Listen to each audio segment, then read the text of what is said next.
Opening this evening, we have Tony Feathers, singer, songwriter, and storyteller. Tony Feathers was born in the hills of East Tennessee. He grew up in Southern California. He lives in Borrego Springs, but he also maintains a home that he built on 11 acres near his birthplace in Tennessee. In Tony's own words, I began playing very bad guitar at the age of 10. Time and life moved forward. Stories were born into songs, stories were born from living. Songs were born from the stories. Guitar improved, and some folks enjoyed listening. Tony has written over 100 songs. He's recorded 2 albums. He's performed at events and festivals, including Merlefest, where he placed 3rd in a national songwriting contest. It is my great, great pleasure to introduce Tony Feathers.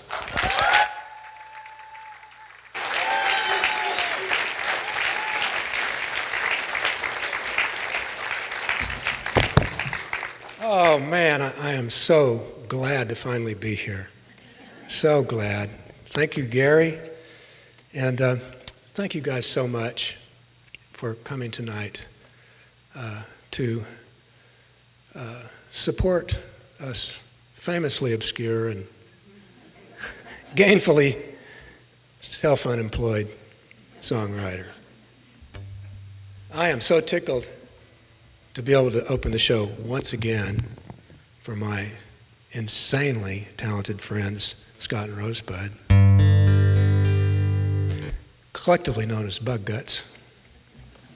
And I'm doubly times 2 proud to be able to open the show once again for this second singer-songwriter. Is there anybody out there?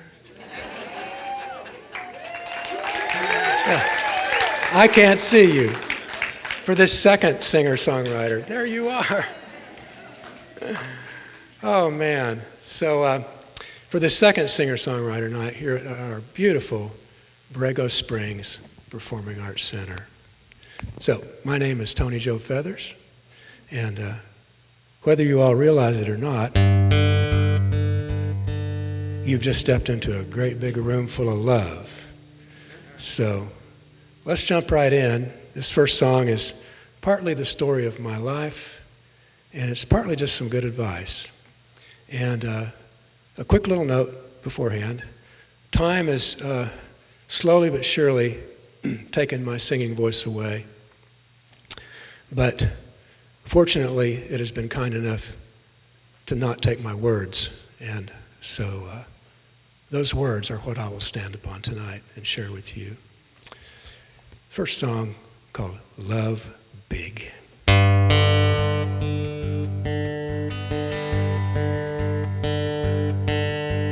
First you're born, then you live your life. Born to laugh and born to cry. You're bound to be some ups and downs. Sometimes it just goes around and round, round and round. Well, the first time that I fell in love, oh, my heart sang like a turtle dove. I felt just like I owned the world, till my best friend stole my girl. Yeah, he stole my girl. But you just gotta be strong. You gotta stay calm. You got to breathe deep and love big. You just gotta be strong. You gotta stay calm. You got to breathe deep and love big. You just gotta love big.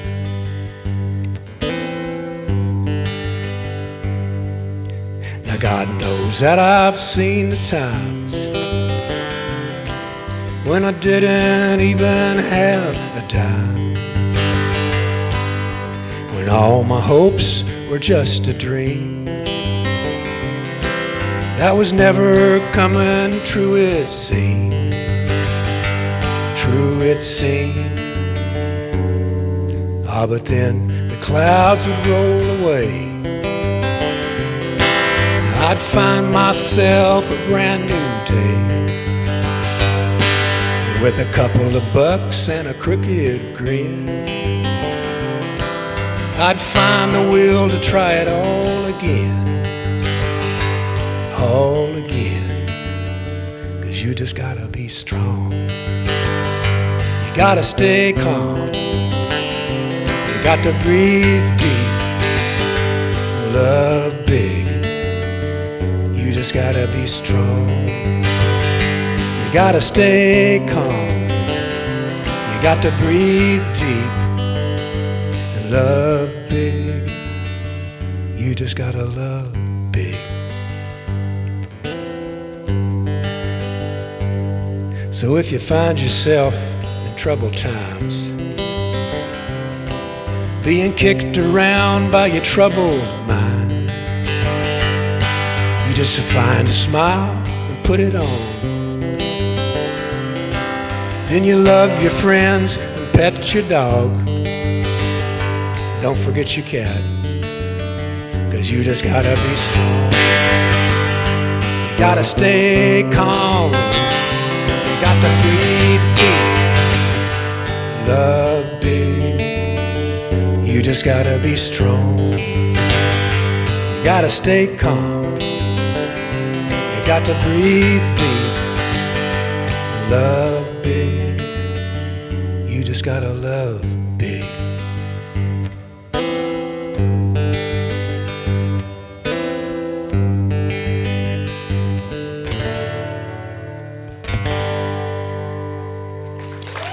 Thank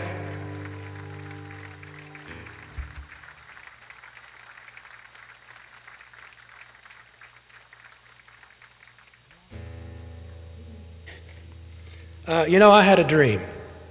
I dreamed I lived in this beautiful little desert town, so protected and far away from so much of the crazy world, filled with beautiful friends, surrounded by incredible views, and in a little valley where almost every morning the sun came knocking on my door like a friend, asking if I could come out to play. And the best part is this little town had this incredible state-of-the-art performing arts center where everyone could gather for theater and music and song and dance. But then I woke up and I realized that I was living the dream.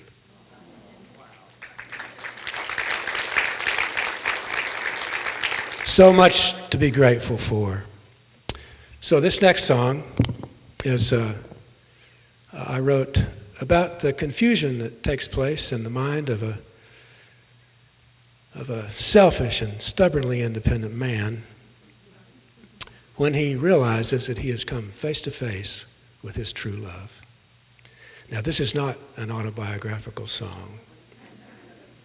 I just happened to write it a few years ago when I was a selfish, stubbornly independent man who realized that he had come face to face with his true love.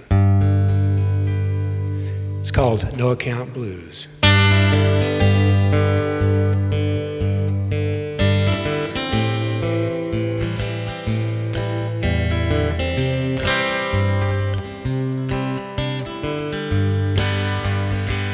I got the morning to kill, Lord, I guess I'll give it a try. I got my feet on the ground, I just wish I could fly. I got these plans that I've made, Lord, I got these habits to feed.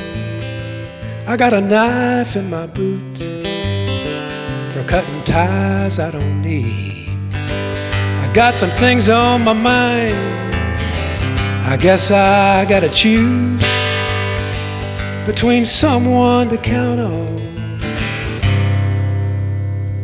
or these old no-account blues.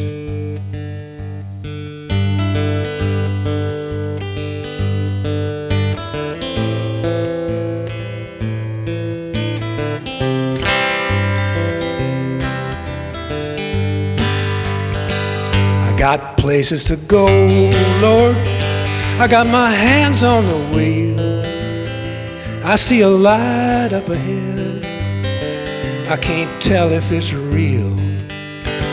I got the wind in my sails, Lord. I got a full head of steam.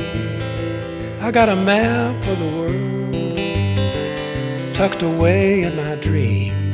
I got a coin in my hand. I guess I gotta choose between someone to count on or these old no-account blues.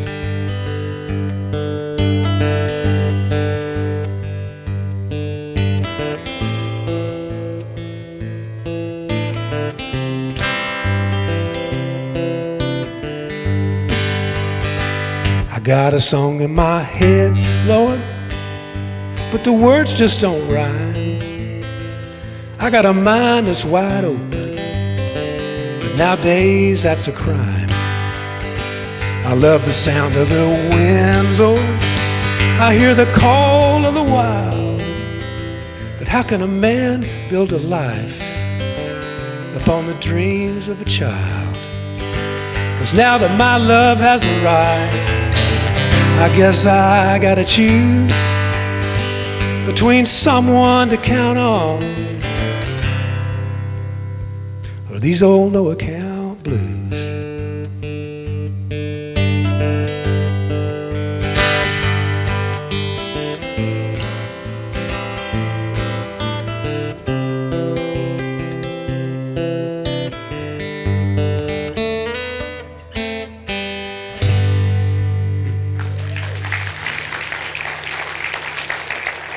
Thank you all.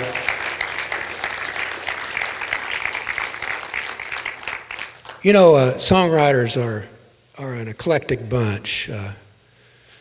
They come in all colors and shapes and sizes, and you might find one sitting on a front porch swing or under a shade tree, strumming their guitar.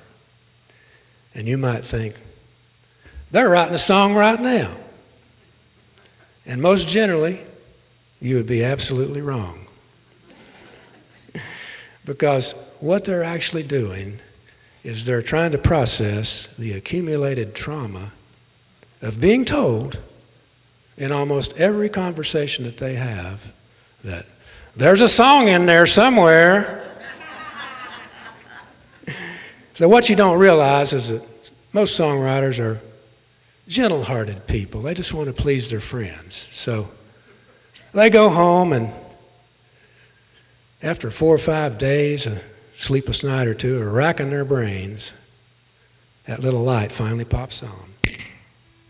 And they realize, there ain't no song in there.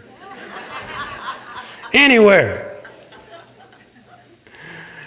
This next song I wrote as a tribute to one of my favorite songwriters. I remember going to see him in L.A. back in the early 70s.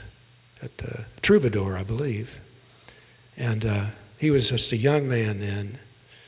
And I remember he came out on that stage in his blue jeans, had his cigarettes rolled up in the sleeve of his white T-shirt, carrying a big old Martin D28 guitar.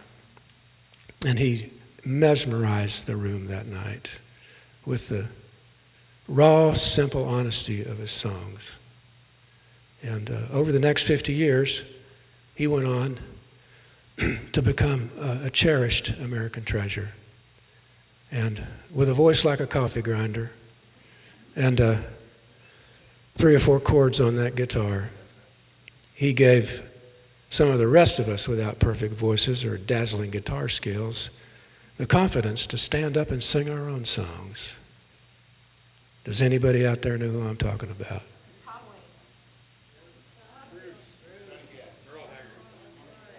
John Prine.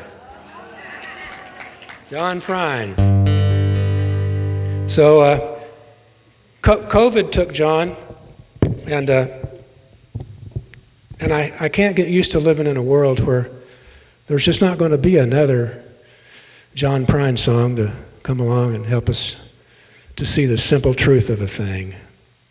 So I wrote this song as a tribute to John. It's not a song about John, but I tried to write a song in John's style, just in case him and I ever ended up sitting on the same cloud together someday, swapping tunes. And I could play this one, and John would look at me and go, "Buddy, that's all right." It's called You Love Your Way, and I'll Love Mine.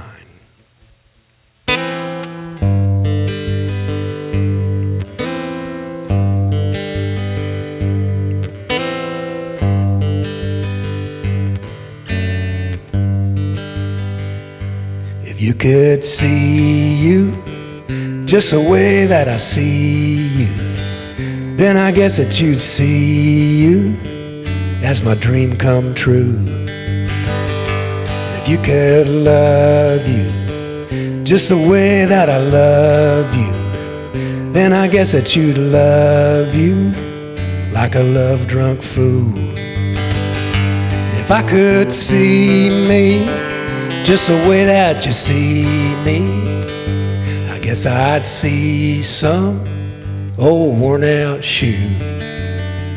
And if I could love me just the way that you love me, then I guess that I'd love me to find someone new. So you love your way, and I'll love mine. I guess my heart is just a big old Valentine, gonna write you love songs till the end of time. You love your way, and I'll love mine.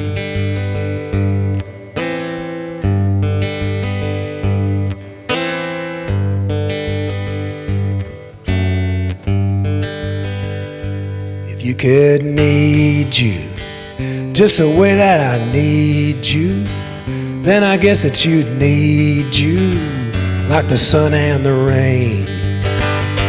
If you could want you just the way that I want you, then I guess that you'd want you just to feel the same.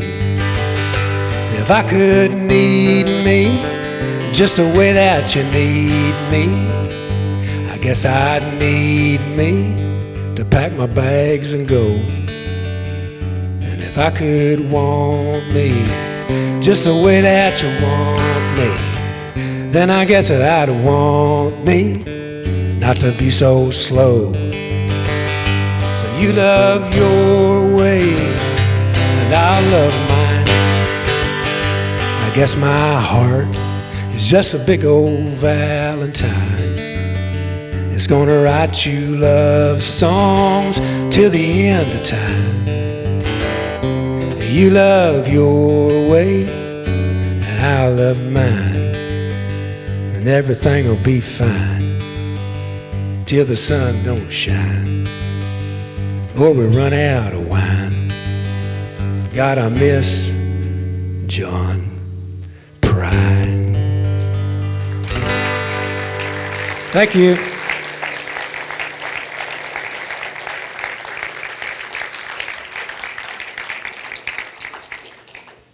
You know, over the past 2 or 3 years, I've just about become a vegan. Yep, feel good, feel better. I'll tell you, the pounds just melted away, as did most of my dinner invitations.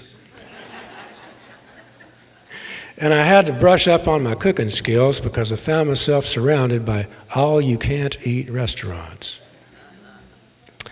They let me go back as many times as I want. There's still nothing I can eat. So many years ago, when I was a young man, way back, let's see, this is the Anthropocene now. Oh yeah, it was back in the disco scene days. All you paleo people would get that joke. I knew a wonderful young girl. She was pretty as a picture. She was smart as a whip, sharp as a tack.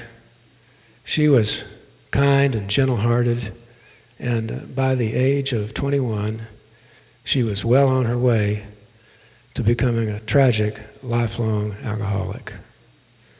And what I learned back then was that just because you've got substance abuse issues or a monkey on your back, that doesn't necessarily make you a bad person. And so years later, I was thinking about her, and I wanted to write a song that honored the greater proportion of good that lay just beneath the surface of that horrible addiction. So I did. It's called Circles Around the Moon.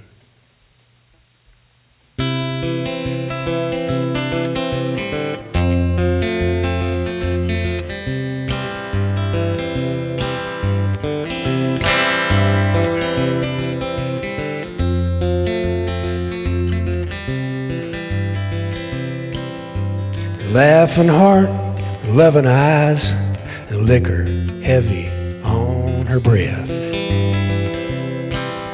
She knows the name of every star that shines without ever looking up, I guess. And she's the kind of gal that knows the things that folks like me and you can't see. Oh, I never try to tell her lies. She just gets drunk and laughs at me.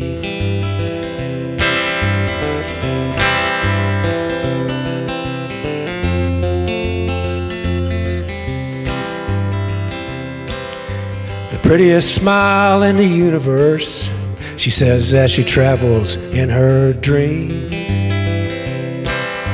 She don't have much use for words, but I always know just what she means. Well, she's never been no fancy gal. She hangs her clothes out on the line. I think she could save the world if she'd just sober up sometime.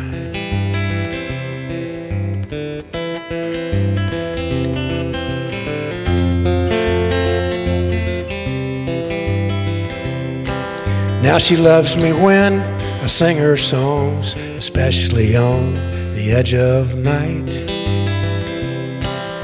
She tells me when the words are wrong, and damned if she ain't always right. Well, she picks me up when I'm feeling down. She pours me just a little shot. She loves to ride when I go to town and sit and drink in the parking lot.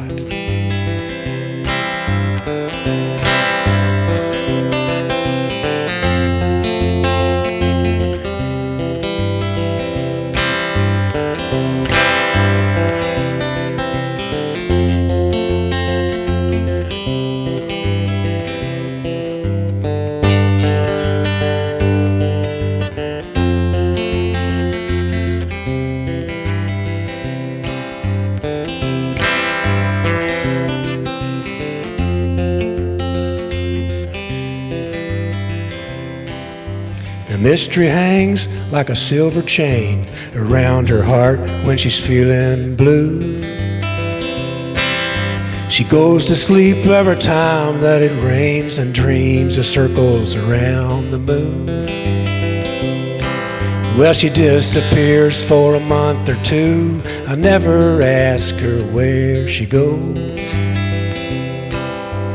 Gives me time for feeling blue, singing loud and drinking slow.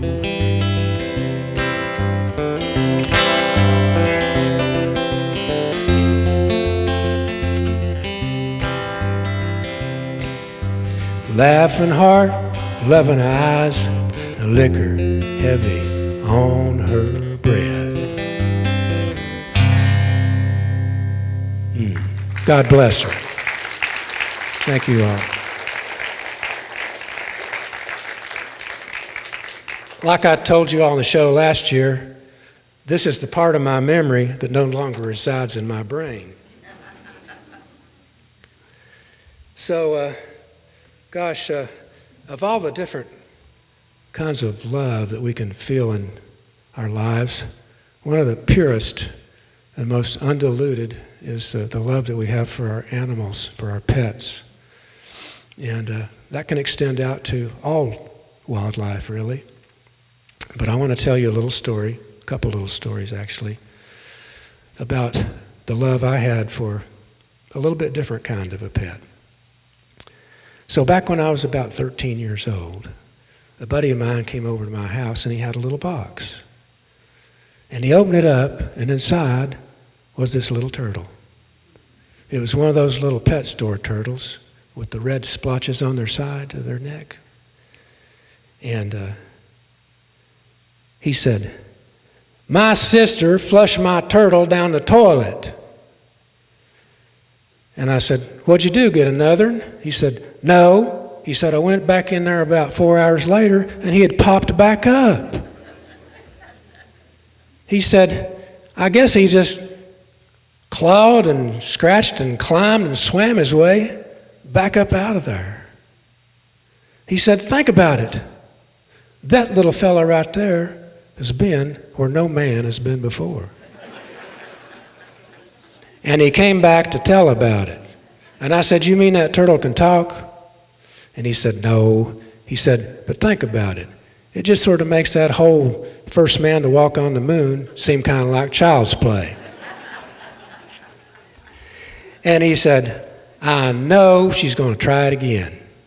So I just don't know how many more times that little feller can crawl up out of there before he loses his will to live. He said, "I'm just asking maybe if you would adopt my little turtle."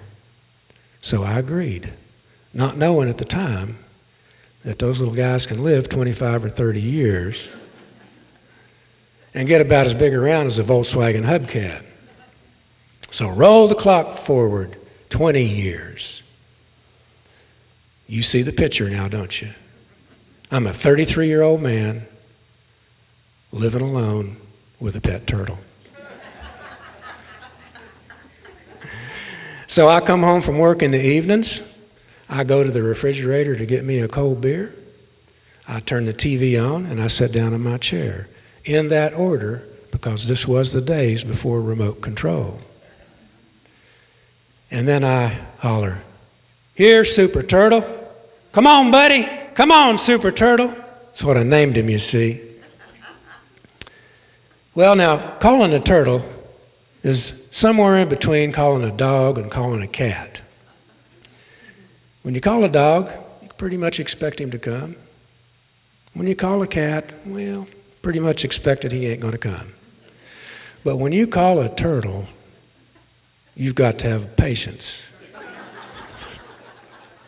And you've got to have faith. So about 15 minutes later, I look down the hallway. Here he comes. Up the hallway he comes. Got that head stretched out so far, it looks like it'd just leave that old slow body behind if it weren't for being attached by that dad-burned neck. Well, he gets up beside my chair, turns to face the television. I reach down, and I pour him a little beer in his turtle-shaped bowl. Me and that turtle drank together for years. But every fall, when the days started to grow shorter, old Super Turtle would crawl over in a corner and go to sleep because he was a hibernator, you see. And that's when I'd pick him up and put him in the jungle-printed hat box that I bought him. And I'd put him in the bottom shelf of the refrigerator because that's the perfect temperature for a hibernating turtle. Now, one word of caution. If you have one of these little turtles at home and he hibernates and you want to try this, for God's sake, don't put him in the freezer. It defeats the whole purpose. So in the spring, when the days would start to get a little bit longer, I'd take that box out, I'd set it back in that corner, and in a day or two, you'd see that lid lift up, out come that head, looking around, with a look on his face that I could swear said, "Is it too early for a beer?" Now, that was a glorious day, I'll tell you, because if there's anything I hate, it's drinking alone. Now, just as the love we have for animals can be so strong, so can be the grief when we lose one. Now, a few years ago, Betty and I lost our little black lab, our little sweet black lab, Teja. I went down below the house in Tennessee to a beautiful grove of walnut trees, and I dug her grave, and we lined it with soft grass and wildflowers. But when we laid her in, she just didn't fit right. Her little feet were crammed up against the side. Her little nose and head was crammed up against the top. So we set her back out, and I took the shovel and I cut 2 slots in the side of that grave so her feet and legs would have plenty of room. And I cut another one at the top so her little head would have plenty of room to stretch out. And we lined those with soft grass and wildflowers. And when we laid her back in, she fit so perfectly that it made that little grove of walnut trees look like a jigsaw puzzle, and her body the final piece.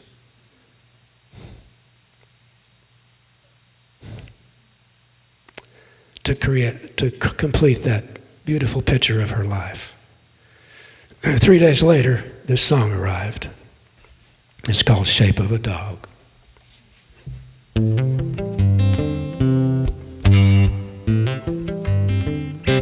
I'm throwing away my shovel. I don't need it no more. Not after today, Lord. Not after today. This so familiar kind of trouble, don't want to see it no more.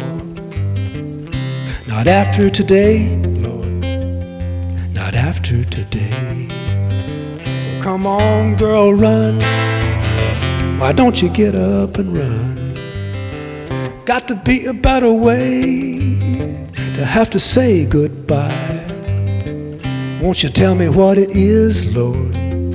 Won't you tell me what it is? How many times you gotta break this old heart of mine? You know it hits me where I live, Lord. It hits me where I live. So come on, girl, run. Why don't you get up and run up to the top of the hill where we can't see it all? I'm gonna meet you one day, and we will never again have to dig another grave in the shape of a dog.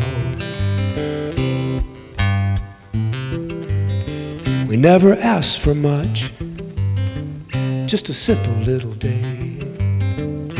A simple little day, Lord, in the sweet sunshine.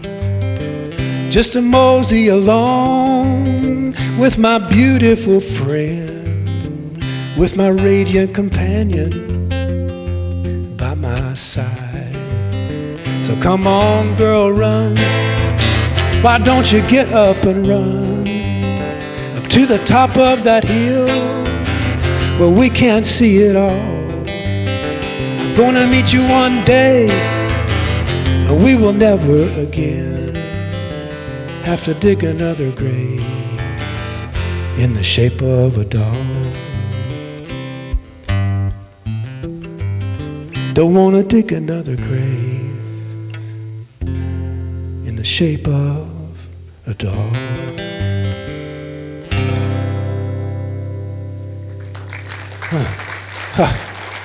Whew. Thank you. My goodness. Now, of all of the different kinds of love we have, the most profound love that I've experienced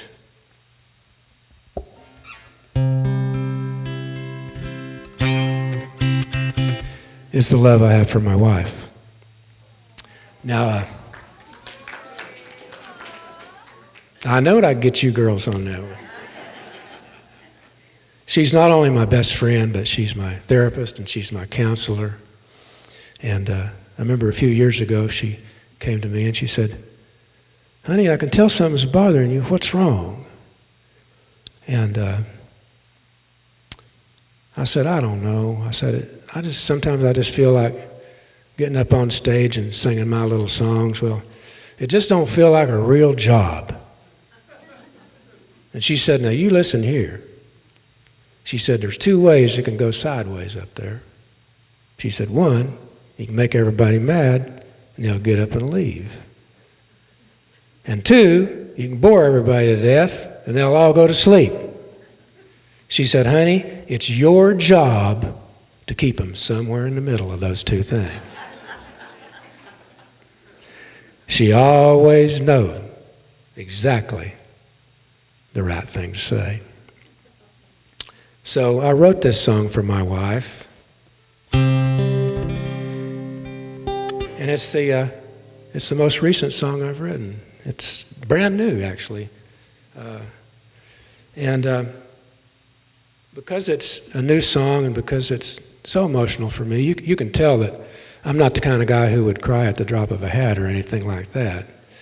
But because it's so brand new, I hope I'll try to get through it the best I can. It's called My Love.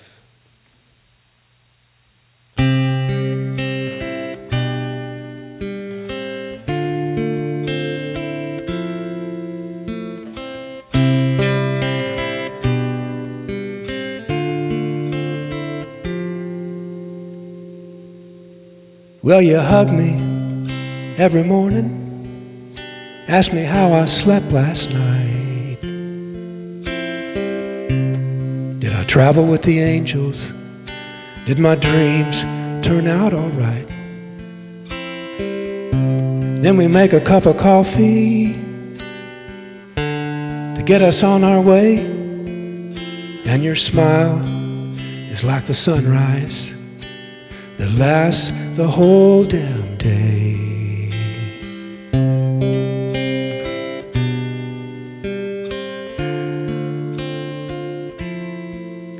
And the days are like a chorus that we sing with all our might,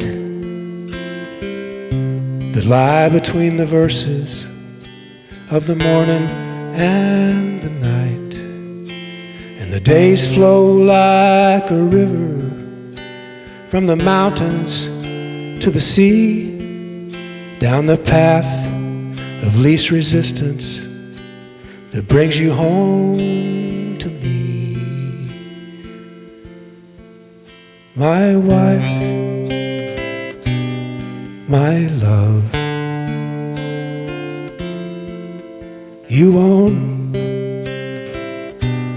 my heart, my wife, my love,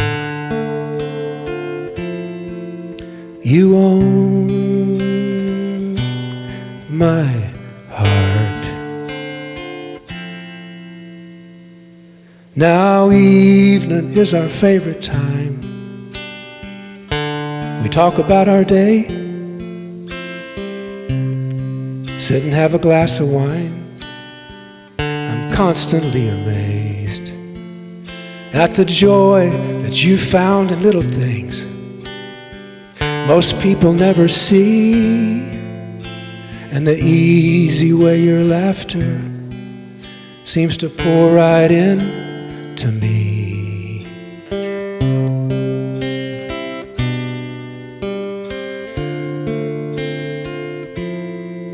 So if our lives could last forever and our time would never end, each day a brand new sunrise and it all began again, I could find a million verses to write into this song, and each one would paint the picture of just where my heart belongs. My wife, my love, you own my heart. My wife, my love. You own my heart. You own my heart.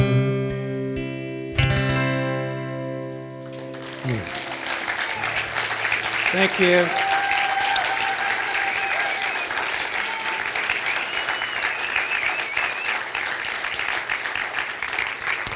I love that song. I love it. I could sing it for the rest of my life. Wow. Well, lastly, there's the kind of love that we have for family. It's one of the most unquestioned kinds of love, but it can also be one of the most complex and difficult. I'm reminded of when my daddy passed away, and my Aunt Walinda came out to California for the funeral. Now, Aunt Walinda was my daddy's much older half-sister from his daddy's first marriage to a belly dancer / fortune teller in New Orleans. Because Aunt Walinda was so much older, and because she lived so far away, I'd mostly only heard stories about her. Like when she was put in an orphanage as a young girl after her mother went to prison for shooting a peeping Tom. And now she ran away from that orphanage and joined a traveling circus. And how, because of the way she had with animals, she became the lion tamer for that circus, a job which she held until the last old lion died and she retired.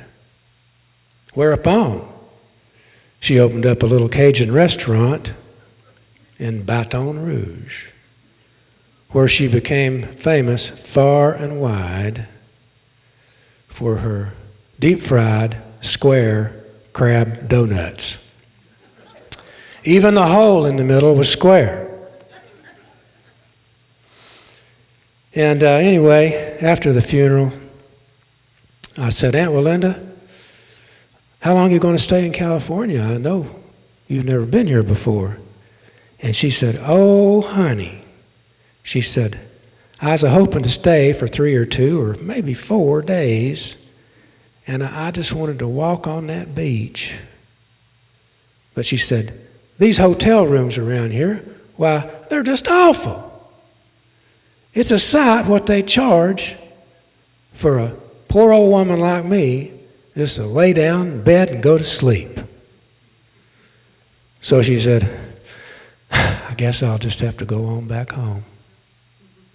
But I so wanted to walk on that beach before I died. I said, Aunt Walinda, I tell you what, I've got an apartment down there at the beach. I've got an extra bedroom. Why don't you come and stay with me for 3 or 2 or 4 days? Now, I work during the day, but there's a little grocery store right around the corner. You can get whatever you need, and you can walk on that beach until your heart's content. So anyway, to make a short story longer than it needs to be, she did, and I did, and we did. The first day I come home from work, I open the door, and the smells of country cooking filled the air. I walked into my kitchen. There was a table set for a queen and a king. There was a big bowl of homemade mashed potatoes, big old platter of fried pork, big old bowl of homemade coleslaw, big old plate of homemade biscuits, fresh butter and strawberry jam, big pitcher of homemade iced tea. She said, now, honey, I want you to sit down here and eat because you're looking kindly peaked. So I filled my plate and I eat, and my golly, it's so good, I filled it up again. I eat another great big plate full, and when I couldn't even take another bite, I said, Aunt Walinda, I swear, that was the best darn meal I believe I've ever had in my life. I said, those mashed potatoes were so creamy. And I said, that pork was so tender and juicy on the inside, and it was fried so crispy and golden brown on the outside. And I said, that coleslaw was so tangy, and them biscuits was so fluffy. And she said, well, honey, I thank you so much. I've always prided myself on my cooking. But she said, now that wasn't pork. And I said, well, Aunt Melinda, what in the world was that? That's the best meat I ever eat. She said, well, honey, I wanted to surprise you, so I went ahead and cooked that turtle you had in the refrigerator.